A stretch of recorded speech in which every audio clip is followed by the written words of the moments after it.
Hi guys and welcome to episode 10 of the Northern Rugby Podcast. Joining us today is Mathew Tait, former England international. He also represented Newcastle Falcons, Seal Sharks and Leicester Tigers at club level. Matt's going to chat us through what it's like to debut at a ridiculously young age, his thoughts on his infamous England debut against Wales and how he now reflects in that game. He's also going to tell us about his 2007 Rugby World Cup experience where England nearly overturned South Africa in the final. Matt also chats to us about his club career, starting out as a fresh-faced teenager with the Falcons before leaving for an injury-hit spell at Seal. Matt rediscovered his form and reinvigorated himself after he moved to Leicester Tigers, where he won the 2013 Premiership title and lifted the 2017 Anglo Welsh Cup as captain.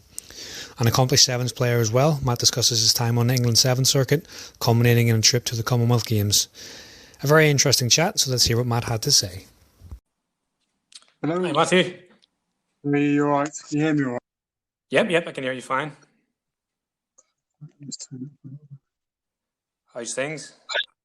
Yeah, not too bad, thanks. Just sat staring at screens at the minute. In a little office in the garden, so I'm trying to finish off a couple of bits on a PowerPoint. Really exciting stuff. Excellent. How's the madness of 2020 been treating you? Yeah, it's been interesting, to be honest. So yeah, my wife's got a soft furnishings business as well, and I started a placement role kind of in March. It's just before everything, by end of Feb, March, just before everything kind of kicked off, which I'm still trying to do. So that, alongside homeschooling, has been interesting to say the least. Certainly over those March to whenever it was September period when the kids were all off was difficult. And we're very lucky we've got a bit of outdoor space and what have you, so I can't imagine what it's been like for the poor people that have been trapped in flats or not had the opportunity. I don't feel sorry for the parents at all. Yeah. Have you got kids yourself? No kids for me. It's just me and the wife and the two dogs at the minute, so it's been manageable. Yes, it's. I'm just hoping we don't go into another bloody.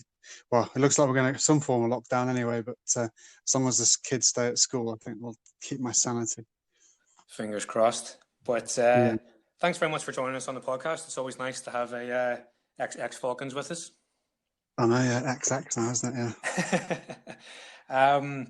Typically, it's just a look back over your career, nice and mellow. So just take us back to the kind of school days, and at what point did you realise that you could actually make a career out of being a rugby player? Oh, I'll go back a bit further than that. So my sort of how myself and obviously you'll know Alec up at the Falcons. We got into rugby with a friend of mine, primary school actually. I still remember his name, Billy Hawes. His dad was called Roger Hawes, and they lived in the Satley area.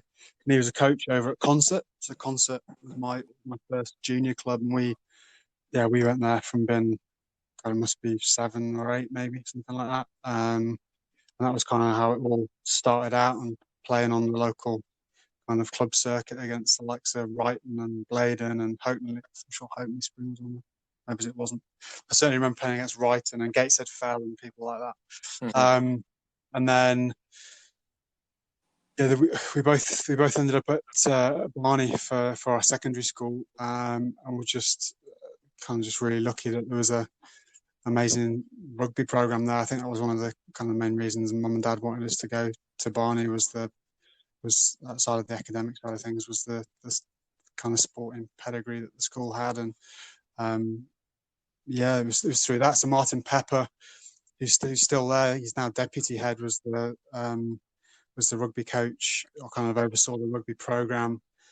And kind of just came through playing all the different age groups at school, and played for the first team from year 11 through in those 2 sixth form years. And it probably wasn't until, I don't know, maybe sort of under 16, making kind of North England and starting to then get those representative honours, that you think actually it might be an opportunity to make a career out of this. And I actually ended up nearly signing for Gloucester, which was a strange thing. So I did a pre-season with them as a 16-year-old. So I was quite good friends with Ryan Lamb, who I played under 19s, under 18s, 16s, 18s, and then up through to 19s with. So he'd got me down to Gloucester, so I ended up doing a pre-season with their first team as like a 15 or 16-year-old. Because at that time there wasn't necessarily that much interest from the Falcons to get me involved. It wasn't until about, I think it was a couple of weeks actually before my first game for the club against London Irish. I played for the sevens. We went up to it must have been Melrose or one of the Border Sevens tournaments with John Fletcher, who was running that with Pete Walton, and there was the likes of myself, Lee Dixon. I was going to say Jeff Parling, but he definitely wouldn't have been in a sevens team. So that sort of group, maybe Toby Slover was involved with that as well. And I sort of played in that, and that conversation had gone from that day that Rob Andrews, director of rugby at the time, was thinking of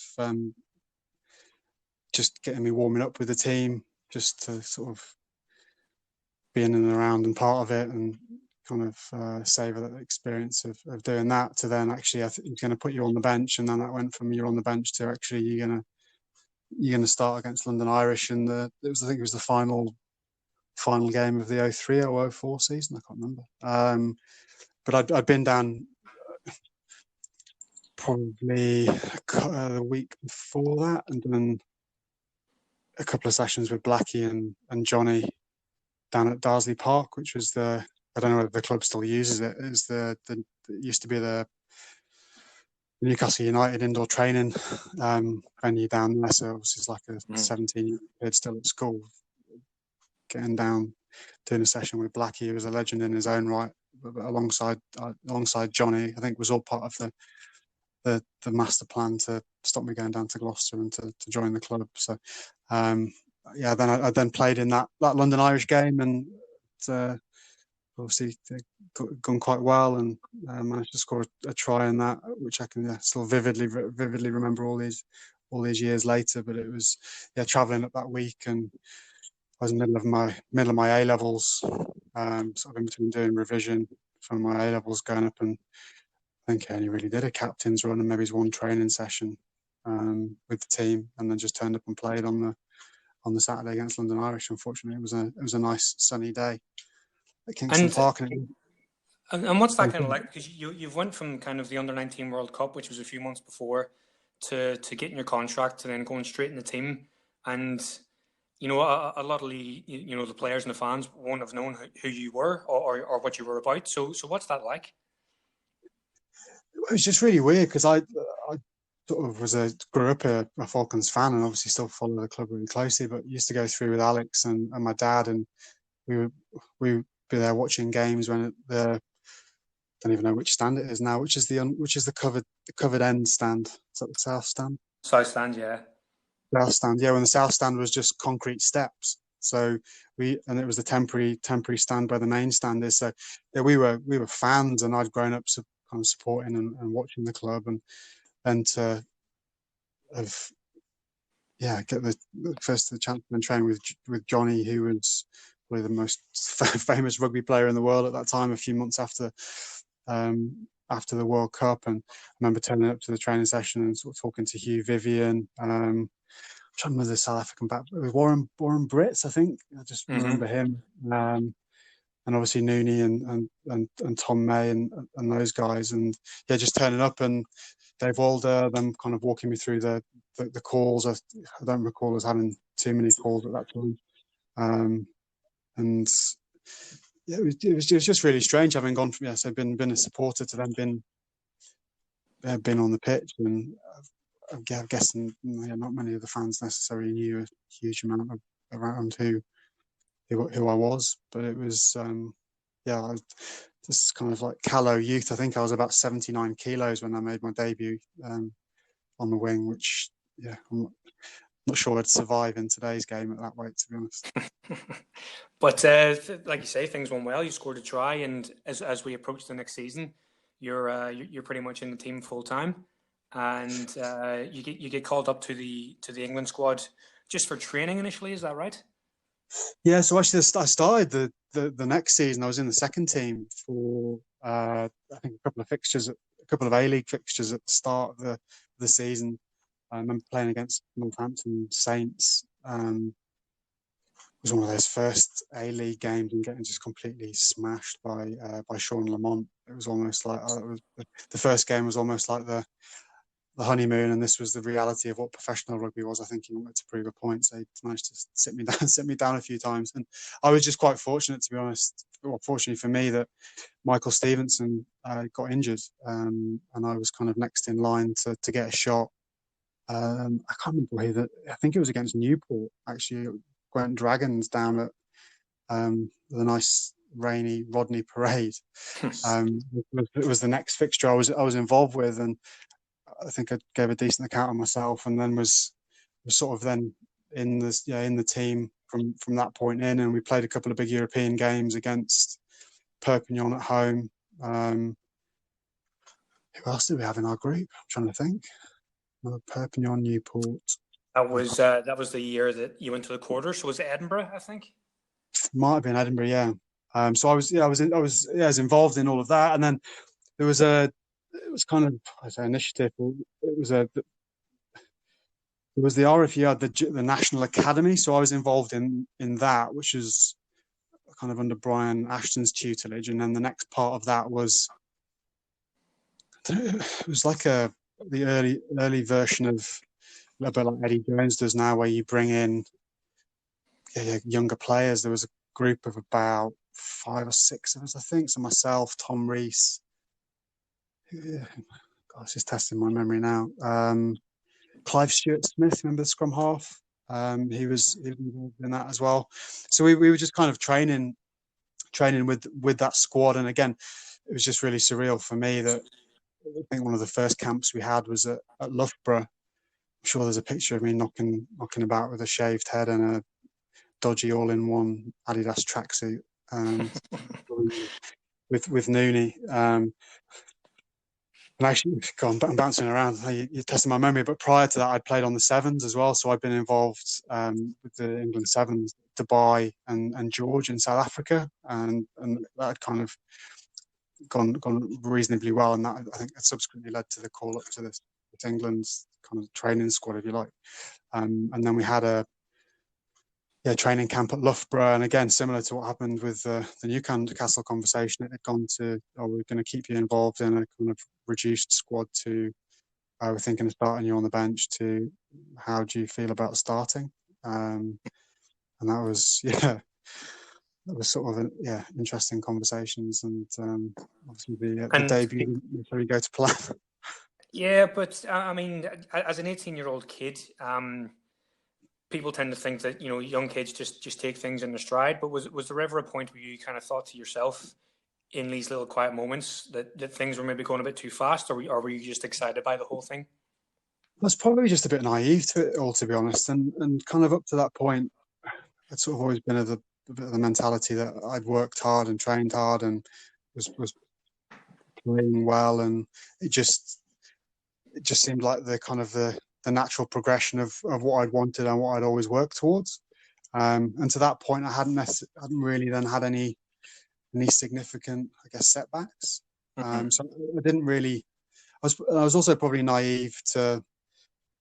This sounds ridiculous now, having been involved in a few of them, but how big an occasion it was, and actually how kind of part of it is going to Cardiff for a test match. England were 2005, so it's been, or were current world champions at that point, albeit on a bit of a decline.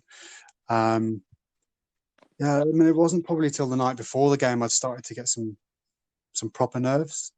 Mm-hmm. Just because it was, I think that was just at the point that it kind of dawned on me what was kind of going on to a certain extent, and it was almost the whole day was written in the stars a little bit for Wales and for Gavin Henson as well, because he obviously went on to kick the winning penalty from about 50 metres on the back of giving me a relatively hard time as well. So it was a challenging day, and it was more post the occasion really that it was tough. I remember walking back to mum and dad's car, and some delightful person in Cardiff had smashed their back windscreen out. So we ended up driving back to the Midlands with to my auntie who lives in the Midlands with the back windscreen kind of taped up with a bin bag. It was kind of like the ultimate kind of the crowning cherry. It was on.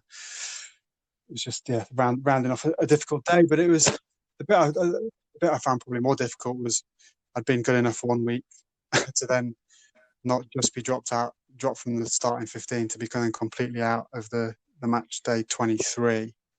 The following week we played against France, and as a player you understand that a coach does what he does for the best of the team, and no player is bigger than that, and I completely get and agree with that. And the decisions that Andy Robinson made were, well, in hindsight, he made the right decision because they beat France at Twickenham the following week. But it was difficult for me, just being in 1 week, being out of the next week, with kind of the build-up and the hype that had gone before it. And I was actually made to stay down with England to watch the game, which was just the worst thing. Yeah. We were sat in a box at Twickenham behind one of the posts, just watching the game with one of the coaches. It was just like, I want to be anywhere else, kind of, but here at this moment in time. And there's also the tradition with England that you have to sing, after your first cap, you sing a song. And I had to do mine on a Tuesday night in a Chinese restaurant in the middle of Bagshot or somewhere like that, having just been told that I'd been completely dropped from the 23. So it was I mean, I'm not a great anyway, so it was a bit somber to say the least. What song did you pick? I actually can't remember. It would have been a cop out. It's interesting because like I'm Irish, and I was only 15 when that game was played, and the Irish rugby media were quite sympathetic to your cause. And in England, it seemed the complete opposite. It seemed like you were kind of thrown under the bus a little bit.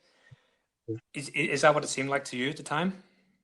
I think it's just very English media thing as well, is to build people up, to put them on a pedestal, to be able to kind of knock them down. And I'm part of me is just very grateful that this was all before the social media world, because I think for kids and players coming through now to probably have to go through something like that is bad enough of it just being in print press, but to have that and all the keyboard warriors on social media as well, I think would have been doubly difficult. But probably in hindsight, with the wisdom of age, I can look back on that and actually that was just part of my rugby journey. And if that had gone differently, I probably wouldn't have been involved then with the Sevens again in 2006, where we went to Commonwealth Games and won Hong Kong and played in all of that. So you kind of just be a little bit philosophical about it. And actually, there's trips on the Sevens where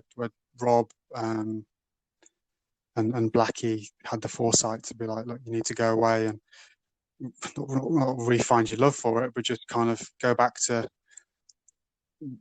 playing the game for the reasons you play it, which is the kind of taking people on one-on-one and using your individual skill, which is what the Sevens kind of gives you. I wouldn't have had that opportunity, and that particular tour is one of the fondest memories I take from my kind of entire career. Was that Commonwealth Games trip, and we did a week in Gold Coast, and then the Com Games up to Hong Kong with a week of training, that comes in Bali, and then to Singapore as well. So you kind of got to be a bit philosophical about it. Yeah, and I mean, well, people tend to have short memories about these things because people forget that Johnny Wilkinson's first England start, he lost 76-0 against Australia. So it could always be worse. Yeah, it could, and he went on to have a decent career. So yeah, so you're right. The media can be very, very funny sometimes, but like you say, you got that chance to go away with the Sevens to the Commonwealth Games, and then finally you're back in the England the 15s game the following summer against Australia. So how did it feel to get back in the squad?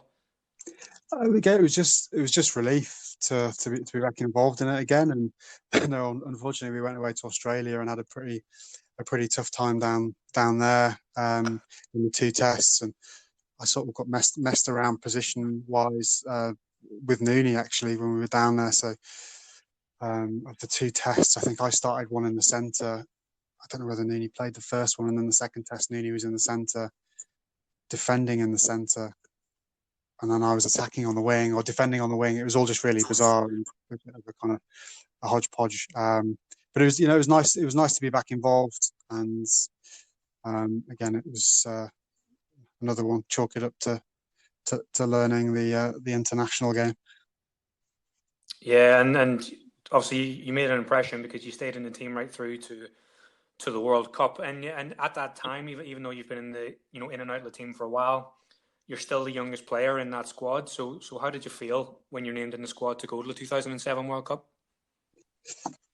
Again, just really proud. I remember I was sat up in a pub. I can't remember. Is there a pub called the Badger near the airport? Yes, very good pub as well. Yeah, I was having Sunday lunch there with my girlfriend, now wife, and received I think it was a phone call initially or a text message just to say that I was going to be involved in the squad. So it was, obviously we were delighted. I mean, we'd gone through kind of a World Cup training camp, one of the kind of army camps that you do, and I played all right in the warm-up games against Wales. I was on the bench for one of the French games, and performed reasonably well in those. And we'd gone in 07 on tour to South Africa, which wasn't the most enjoyable of tours again, and certainly in terms of the outcome on the rugby side. But it was just a great tour. I had a great time away with Nooney, Johnny, and Floody. It was kind of that Newcastle crew. We had everything apart from the rugby was great. And to be honest, I'd played from memory reasonably well in the two test matches. So I was just pleased then that kind of warranted selection in that 2007 squad, and for what was quite an experienced team really. There was a good core that was left over from 2003 with some exciting younger players at the time, and myself and Tom Rees were in that squad, and Toby. I think Toby got called up late because unfortunately Nooney in the USA game, I think, had quite badly hurt his ankle, so his kind of tournament was over before it had really started, which was a great shame for him because he was someone that was a massive help to me at the club, and he worked his socks off to get involved in that squad. To see it cut short after, I'm sure it was the first or second game, was disappointing for him. And I just want to ask a quick question about the first group game against South Africa, because we had previously we've had Matt Burke on the podcast with us, and he told us the phone call he received from you. It was either the night before the game or a few nights before the game, just looking for some fullback advice. He's got a better memory than me. Because it had been spoken about, because I was in the squad as a centre, but I think at that time Jason was either struggling with Robinson, so he was struggling with a hamstring, a couple of niggling injuries. So I was kind of gone from being an out-and-out centre to then covering, being the utility back, if you like, which was something a tag that remained mine for the majority of my career. But I mean, it makes sense. I would have called Berkey. He was again someone that was a massive help for myself as a young player at Newcastle. They couldn't have done more to help the younger group that we had up at the club at the time. I think he quite enjoyed hanging around with the younger guys as well, because it kept him youthful, and he liked to hear all the stories about what was going on. I'd have called him just to pick his brains really on. He'll have played against South Africa a number of times, and there wouldn't have been anyone better to kind of listen to around the more intricate details of fullback play. Yeah, and obviously that first game, I think the whole team had a tough day at the office, but everything kind of improved from there, and you eventually get through the group stage, and then you get to the knockouts. And what are you thinking when you get to the knockouts? Are you thinking we can do this, or are you just taking it kind of one game at a time? Well, on the back of, I think it was 36-0. We lost to South Africa, so I was on the bench for that. I only came on for about 10, 15 minutes at the end. And we played Tonga, I think, the next week, which kind of then got us through into the knockouts.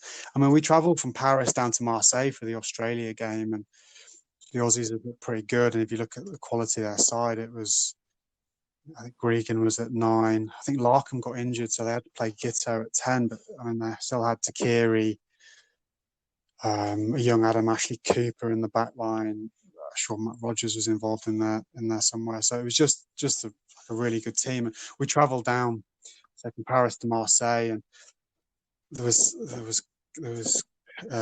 senior players getting shirts signed. Basically, because I don't think we're necessarily that optimistic about our chances. I do remember one player who I won't name saying, talking to his daughter on the phone, saying that, "Don't worry, Daddy's going to be back home on Tuesday." So it was kind of, obviously you never go into games at that level thinking you're gonna lose, and sort of, as I've alluded to before, we were really blessed within that squad. Whilst we might not necessarily have played the most attractive rugby, we had a Johnny at 10, and the team was littered with players with vast experience from 2003, but who were also captains for their club sides. So it was a team that knew how to win games, and we were very fortunate that day that Andy Sheridan had the kind of the better of, I think, Matt Dunning in that Australian scrum, and unfortunately Sterling Mortlock missed a long range kick late on for us to win, and then it was almost like stars were aligning for us, because we left the ground and drove down to Marseille Harbour, and as we got there, everyone was going nuts, saying that the French are beating New Zealand in Wales at the Millennium, and we were like, "Nah, can't be right," and lo and behold, they were. So, certainly, it gave us a boost, because up to that point, I think the Kiwis had been just unbelievable, and we'd beaten the French already that year in the warm up games. So, from a kind of squad point of view, it gave us the belief that we could even going back up to Paris in a World Cup semi-final, that we had the better of them. Yeah, and then I remember watching the game. It was a pretty minging game from memory, but I don't think that really matters when you make it through to the final. No, I think we scored early doors. Josh Lucy, so Damien Try, Andy Gummersall kicked a box kick, I think, from about the halfway line, and it was more of like a flipper bouncing box kick than at the high box kick. And Damien Try, who was at fullback for the French that day, let it bounce and had a bit of a nightmare, which let Josh Lucy score. I'm not sure we actually scored after that, but I think Johnny put over a couple of drop goals, and then we just, we had players that knew how to win those tight games, and just this kind of unbelievable, amazing feeling to win a semi-final and get to a World Cup. Get to a World Cup final, almost all the odds. And then you come up against South Africa again. So, how do you prepare, mentally, to play a team that's already beaten you and beaten you fairly comprehensively in the tournament already? I think we were at a slightly different spot by the end of it. We'd worked out what our strengths were and how we needed to play.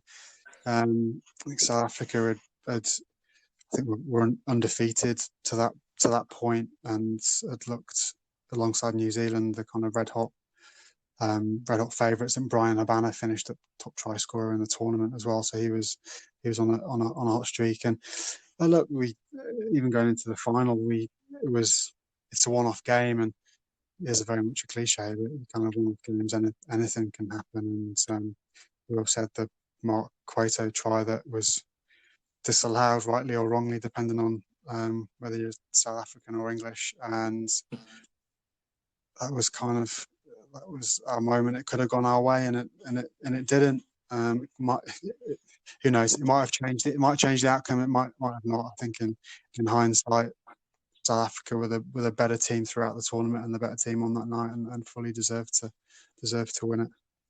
Just when you made that break, when you made that line break, did you think you were going to make it? Could you see the try line just getting closer and closer and closer? I didn't at the time think I was necessarily going to make it. It was all just a bit of a blur because there was a bounce. I think Andy Gummercall had thrown a bit of a pie out that had bounced in front of me, and you just instinctively pick it up and try and beat whoever's in front of you. Unfortunately for me, I'd kind of got through that first line, and then you're just into autopilot. So I can't even remember. I think it was JP Peterson or Banner, or Montgomery, whoever was at the back for them. I don't remember any of kind of stepping them or anything like that. I remember being sort of semi-conscious just short of the line because as I got tackled by Victor Matfield, Schaltberger then dived in over the top and basically just need me in the head. So I was, I just remember being in this kind of semi-daze trying to push the ball back to get quick ball, which wasn't quite quick enough as it turns out. But I don't remember a huge amount. Obviously, I've watched it back subsequently, but I don't remember a huge amount about the run itself, other than it's just an instinct that kicks in. And you mentioned obviously about the nerves in the build up to the Wales game when you debut. Like, what are the nerves like for a World Cup final, knowing the sheer number of people that are going to be watching? You try not to think about it. At that point, I was very nervous, and the French like to have evening kickoffs as well. So we'd had quite a few of them through the World Cup. So I'd managed to get a kind of a bit of a routine where I'd go out and distract myself as much as I could in the morning. So my wife would come over, and I'd sort of spend some time with her just to distract yourself as much as possible, because you end up burning so much nervous energy by the time you get to the game that you're almost useless until you get that kind of first bit of action within the actual game. So I just used to try and distract myself. I've got a bit of I used to, when I was playing, I have a bit of a weird habit where I'd sit down and listen to the sound of running water, help me relax, which was a bit of an oddity of mine. I just remember doing that all day, trying not to think about the fact that I was about to play in a World Cup final, which is, it's quite tricky to say the least. I can imagine. But if we go back to the kind of club side of things, while all this great stuff is happening for you at international level, the Falcons are kind of in decline a little bit. They've gone from like an upper mid-table team to scrapping in the lower half, and eventually 2008 rolls around, and you decide to move to Sale. So what was the main reason for your deciding to move at that point?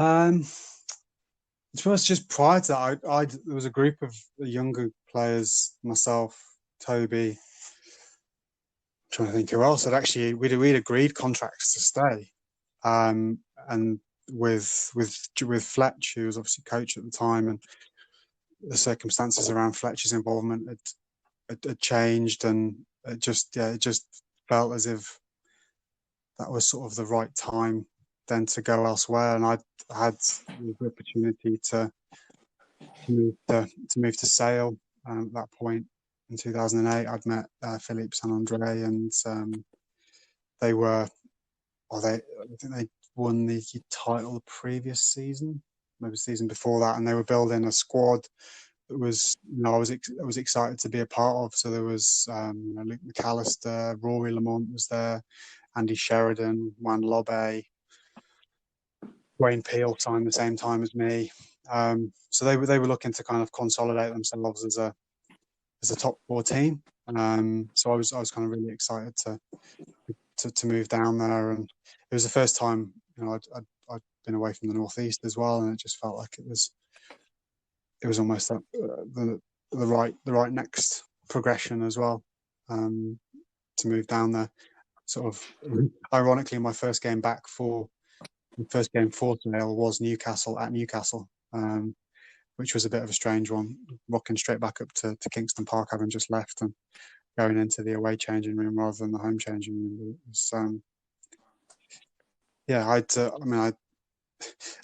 other thing that was interesting about the Sale move was after that end of that first year, Philippe moved back to France, and there was subsequently a mass exodus at Sale as well. So They went from being a kind of top 3, 4, 5 side to fighting relegation for the remainder of the couple of years that I was there. Yeah, I remember the 2009 to 2010 season, I think it was, because I had a roommate at uni who was a Seal fan, and I think you just survived on the last day of the season. Because he was petrified to see if we were going to go down. Yeah, we played Worcester, I think, at Edgeley Park, and it was basically the winner stays up was the fixture, and fortunately for us, it was a home game, and actually, from memory, it ended up not really being too much of a contest, and we stayed up. But it was a difficult season, and I went down there, and had a bit of a frustrating time anyway, just with injuries, and I had a few issues with my back, and a knee cartilage, and just lots of niggling little bits that just never felt as if I got into my stride down there over the 2.5, 3 seasons that I played for the club. Got some really, really fond memories of kind of the Sale and the Manchester area, but in terms on the playing side, it was just really frustrating. And I was as frustrated for the club as anything else, because they'd sort of worked quite hard to get me down there, and it just hadn't been as successful for either them or me as we kind of hoped. And my last game for the club was, I'd basically agreed to join Leicester the day before we played Satranza El Salvador in the Challenge Cup over in Spain, and I dislocated my shoulder, and then it was Steve Diamond had just come in and taken over from. I've forgotten who was in charge at the time. Actually, it was Mike Brewer. It was a Kiwi back rower who was in charge, and so I dislocated my shoulder. We then came to an agreement with Sale and Leicester that I would then start to travel down to Leicester and be down there 4 days a week, and kind of just do my rehab down there, because I wasn't going to be fit for Sale for the remainder of the year, and Leicester were quite keen to kind of get a look on me and get me into the kind of physical shape that they wanted. And it must be great for you personally to go to Leicester, because you've been at obviously Falcons and Sale, but they were two teams that weren't really competing at the time, for titles and trophies and stuff like that. Whereas Leicester were still at that point heavily involved in the title picture every season. They were going for the Heineken Cup every season. So what's it like moving into that team where you're almost expected to win every week? Yeah, and that was a big motivation for going down there. So I went down there on a lot less in terms of the financial side of things, because I wanted to be in a team that was going to win. I'd been at Newcastle, I'd been at Sale. I unfortunately hadn't managed to win anything, and I wanted to go to a club that was going to, as you said, be in with a shot of winning things. And Leicester at that time were shoo-ins for the top 4. It was just whether it was going to be first or second, basically. And it was just a feel about the place when I first arrived. The expectation. It was just the expectation that struck me. It was just very different to anywhere I'd been before. It was everything was about winning, and it was a place that was kind of uncompromising in its desire for that, really. And I knew Toby was there at the time, and obviously I knew Jeff Parling really well. Ben Woods was there as well, so I had the chance to speak to them before I'd signed, and it obviously helped having them down there when I moved down, just to introduce me to all the players and to get to know everybody. Because you go from I'd played against Leicester that season for Sale, so it was just a bit strange that a few months later I'm kind of there as a teammate, and I very much. Leicester is very hierarchical, so I was, even though I'd been capped, I was in there was kind of a big dogs and the rest changing room, so I was in the rest changing room, which is everyone's packed into this tiny little changing room with there's no natural light or anything. It's just kind of part of the part of the process of the club at that time, that it was you did your time and you earned your stripes, and I was really pleased and felt privileged to have moved to the club at that point. And it didn't take long for you to get your hands on your first Premiership trophy. It was 2013, and it was the mad final where Dylan Hartley was sent off. So what are your memories of that game? Yeah, I mean, that season was just great from a personal perspective, because I turned up injured from Sale, and I'd worked my behind off that pre-season, and I think I was actually probably in the best physical shape I'd possibly ever been in. And then before the first game of the season against Exeter, I had this massive kind of pop in my groin, and I ended up with something called osteolysis pubis, which is essentially chronic inflammation of the pubic bone. And I tried to play with it stupidly for a few games, and ended up writing myself off for about 15 months. So I'd actually turned up at Leicester, and they didn't really see a huge amount of me for the first 12, 15 months that I was there. So that season, the 12-13 season, while we went on to win the Premiership, was just a huge relief, as much as anything else for me, that I'd been able to repay the club's faith in me. I'd been able to be a regular in that team throughout the season, and really contributed to the success of the team that season.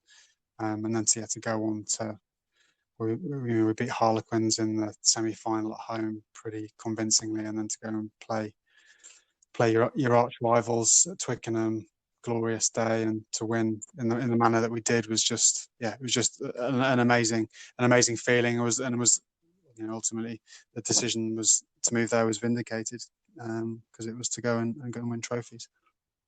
Absolutely. And kind of on the back of that season, when you're back in your team, you're playing well, you're winning trophies with the club, does an England recall start to enter your mind?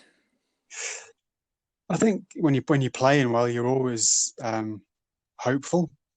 I think my last Test match for England was 2010, and subsequent to that, I'd bounced around different positions. I'd signed at Leicester as a sort of replacement for Geordie Murphy, so I'd almost changed from being the 13 to a 15, and at that time there were lots of very good 15s knocking about. Mike Brown was obviously getting the recognition that he deserved. Ben Foden was around at the time, and Alex Good was coming on the scene. So these were guys that had been in and around an established setup whilst I'd been injured and absent, and I'd had opportunities whilst I'm sure it was Stuart Lancaster was in charge to be back involved. So I'd been called up to the Saxons, or the second string, to play for them as kind of that almost first step of trying to be back involved. And I had positive conversations with the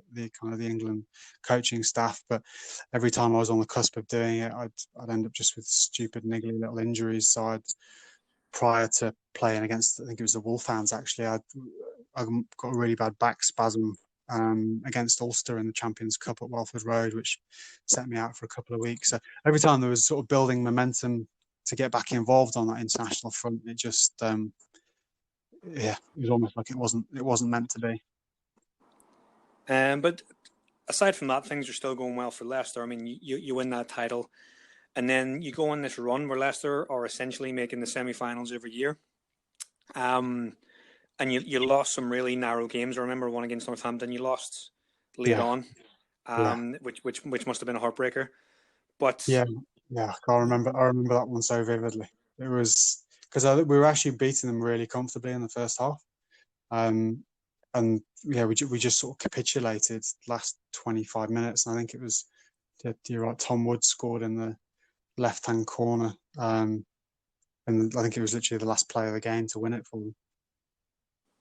And what was it like, just, as a team, when you're going through that run of semi-finals, but you can't quite get past that stage?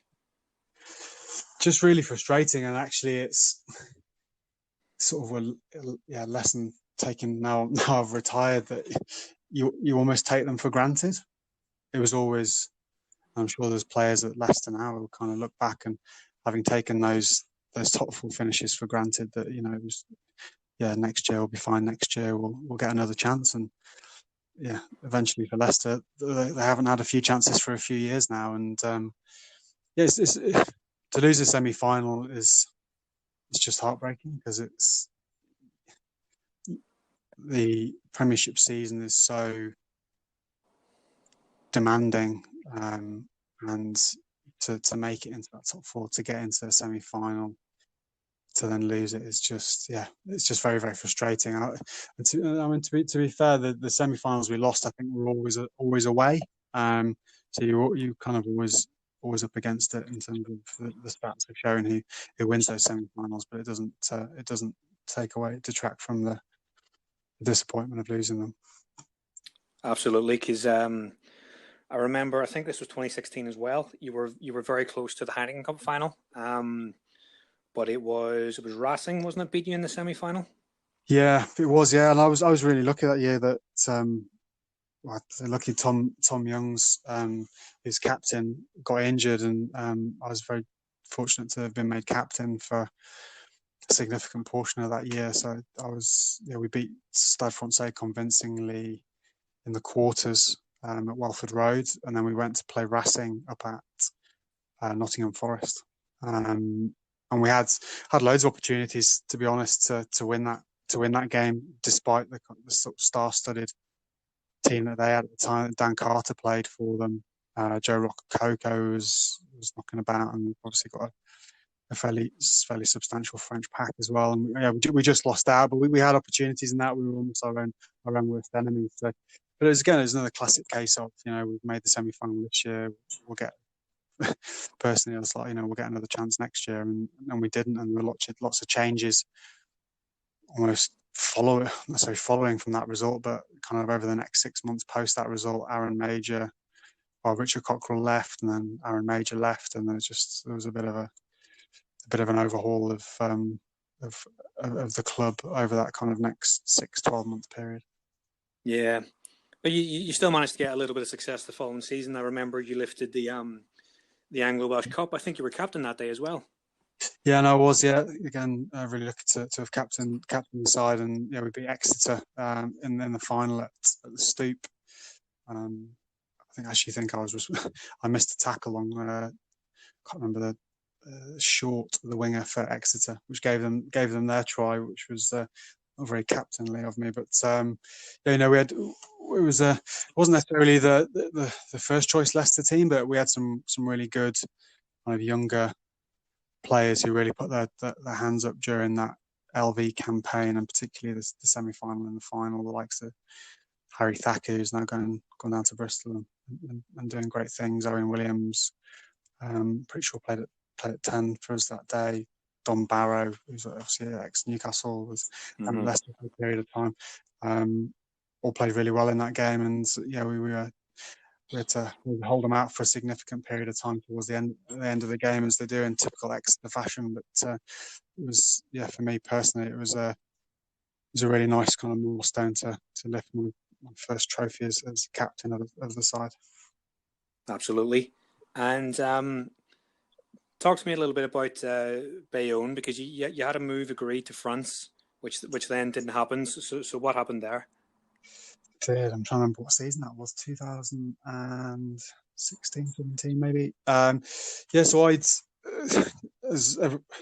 rugby contracts go, you basically you can start discussing renewing contracts with clubs, or with your current club pre-January basically. And Leicester had said to me that there wasn't a contract, or there wasn't going to be a contract there, and I just said that I was going to look and explore other options, and Bayonne was one of those options. And myself and my wife went down to the Atlantic coast in France and had a couple of trips down there, and met the coach. I was Patricio Noriega at the time, and kind of met with got wined and dined as you kind of do. It was actually Nooney was acting as agent on the deal, because he's in France at the moment, and it all been signed, and pre-contracts everything was agreed, and then we had our second child, and he had some issues with his stomach, basically reflux and all sorts. And my wife was having a pretty tough time post the birth. So we kind of then began to explore options that actually it might not be the ideal thing to be trying to move with a newborn who's not particularly well, and a wife who was struggling. So we then began conversations with Leicester around staying. Their stance had changed at that point, and they were quite keen to keep me. And everything sort of kind of worked out that way. It was disappointing that it kind of was the case. I was really looking forward to potentially seeing what life was like in France, and this is a beautiful part of the world. Subsequently, Bayonne had got relegated, which had also made everything null and void, if you like, in terms of contracts. So in terms of in line with all the different personal things that were going on, it just kind of wasn't meant to be. Yeah, we've had Jamie Noon and Tom May on the podcast with us before, and they both talk, so highly of their experiences in France. And like you say, Jimmy's still out there now. He's never left. No, so it seems to be a great place. Yeah, no, but it's the sort of sliding doors moments. Part of me wonders, if we had been able to go, what it would have been like. And Nooney spoke so positively about it. Tom May, when I've seen him, has spoken positively about it, and just to experience a different part of the world. France in its own right is different, but I think that kind of Basque region, Biarritz, Bayonne, is again a kind of different and unique entity in its own right. But it is what it is to a certain extent. And then we come to the moment that most athletes dread, the moment of retirement. So when did it hit you? When did you decide that you were going to hang up the boots and you were finished? It was sort of taken out of my hands, to be honest. I, as with all athletes, you kind of think you're invincible, and I'd had sort of an ongoing Achilles issue, but I'd been playing for a few years by that point, and the Achilles that was a little bit sore, and I was sort of managing and never missing any games or any training, but it was sore. And we played a pre-season game away at Treviso, and I came on, and within about a couple of minutes of being on, I had to have this really big pop in my Achilles and around the back of my heel, and tried to play on again, and had this another big pop, and had to subbed on and subbed off, and I came off, and had some scans on it. I'd sort of a partial tear in my Achilles, and I tried rehab and everything else, and just couldn't get fit. So it was tough. I'd 15 years of playing at that point. You kind of have to become aware that it's not going to go on forever, and I've been very fortunate with my career to have played for the clubs I've played for, and played in the events and the stages that I've played on, and you kind of got to be grateful for that, and look forward to exploring what comes next after the bubble of professional sport. Absolutely. And you can tell me if this is true or not, but I remember speaking to somebody at the Falcons, and I can't remember who this guy was because he wasn't a regular, but we got to talking about you, and he said that you were going to be training to be a pilot after your career. Is that right? Is that something you've looked at? No. So when I lived in Sale, I got my pilot's license. So I got my single engine aircraft license while I was living down there, and it was something I was exploring for a while. I was looking at that commercial pilot route. That's not on the cards anymore. Probably a wise decision given the current climate to not be pursuing a career as a pilot. So no, he wasn't wrong, but he wasn't right.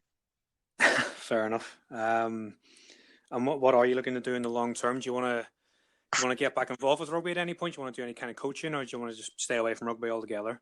No, I did a little bit of coaching with Leicester in the academy my last couple of years, and the coaching side wasn't really for me. Kind of, you see the hard work that goes in behind the scenes with the coaches, and it's sort of a bit of a thankless task, really. And I think to be good at it and be a real success at it, you got to want to do it and enjoy it. And I, to be honest, I didn't really enjoy it. I love sport. I love rugby, and it's more the kind of the off-field business and, I guess, operational management finance side that interests me. So yeah, I'm just working on, I'm at a placement position at the moment, a company called Oakwell Sports Advisory, which is a corporate finance and strategic advisors that work in sport, essentially. So I started in March, and working for them on a placement basis still at the moment. We'll see whether anything further comes of it, but it's given me a real interesting insight into lots and lots of different sports and the kind of the business and commercial and strategic function that sits behind them. Excellent. Well, hopefully things continue to go well there. Just before we wrap up, we tend to finish with our ultimate 15. So this is the best 15 you've played with throughout your entire career, all clubs, all international sides. So hopefully you've had a little think about who you want to put in. So yeah, let's dive into that and see what you've got.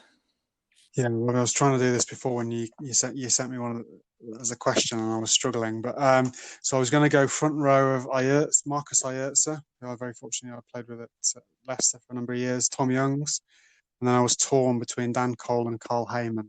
I'm going to have to go Carl Heyman. That's good. That's a good shot. I'm going to get a Newcastle guy in there. Jeff Parling in the second row. Although this is the Leicester Tigers Exeter Jeff Parling, Newcastle Jeff Parling. Alongside Brad Thorne, who I played with for a year at Leicester. I forgot he was at Leicester. What a player he was. Yeah, he was. He's doing great things at Queensland Reds now, by the looks of it as well. Tom Croft at 6. I got then Juan Lobbe. I was going to put him at 7, but I was sort of then struggling. I was struggling for an 8. So I'm going to have to come back to my 8 in fact, no, I'll put Juan Lobbe at 8. And I'll go Julian Salvi at 7. I played with him at Leicester, and he's now the defence coach down at Exeter. Whilst he might not be someone that a lot of people know a lot about, he was very good over the ball. Although he is a very annoying Australian, so he'll be my 7. One Lobby, Tom Croft at 6, and then a back line. I've got Ben Youngs at 9.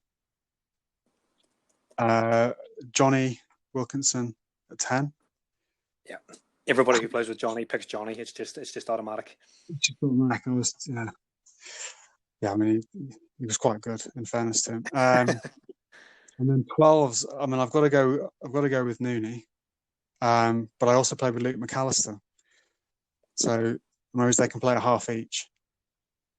Fair enough. That's reasonable. And then Manu at 13. Because on his day he's just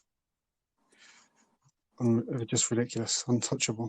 Unfortunately, just struggling on the injury front. Alassana Tuolangi on one wing. Nicky Gonover on the other wing. I think he's the best player I've ever seen live. Nicky Gonover. He was just a freak. He was just ridiculous. I mean, he turned up at Leicester and he just looked as if he couldn't be bothered the whole time, and then he would just. Yeah, absolute magic. He was a bit of a nightmare as a fullback, trying to get him to listen to his backfield positioning, but it didn't really matter. He gave him the ball and it just did what he did. So, and then at fullback, I had Matt Burke at fullback. Although I should have Jason Robinson as well. I've got 3 fullbacks. I've got Matt Burke, Jordan Murphy, or Jason Robinson. So we'll have to they can fight it out between themselves. Well, they are 3 all-timers, to be fair. So that's not a bad bunch to have played with. No. Very privileged to have been able to call those players teammates over the years. And when you look back now you've been retired for a little bit, and the dust has kind of settled. What's the kind of one overriding moment, like your favorite moment you take away from your career? There's probably there's a couple. So there was the sevens. It was early on in my career, 2006. Just a trip away.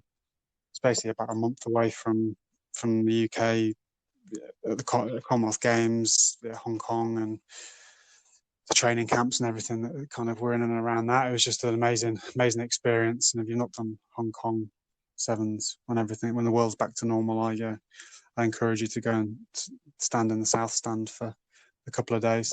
And then the sad thing is I don't necessarily have that many fond memories of playing for England. for the full team, it was obviously really kind of privileged to have played in the World Cup, but I almost remember more enjoyed the after party more than the actual than the game. I think because there's so much pressure around it, it's sometimes quite hard to enjoy it.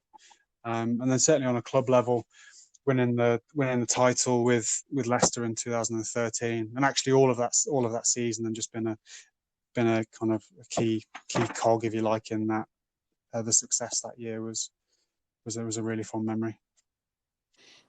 Good stuff. Well, hopefully, like you say, when the world gets back to normal, you can make your way up to Kingston Park and enjoy watching the Falcons back in the Premiership. Yeah, no, I'm looking forward to it, I have to say. Yeah. It's good to see them back in there. Absolutely. Well, as you know, once again, thanks very much for coming on the podcast with us. It's been great to chat to you, and I hope things continue to go well with your placements, and hopefully we'll speak again soon. Perfect. Thanks for your time, Dan.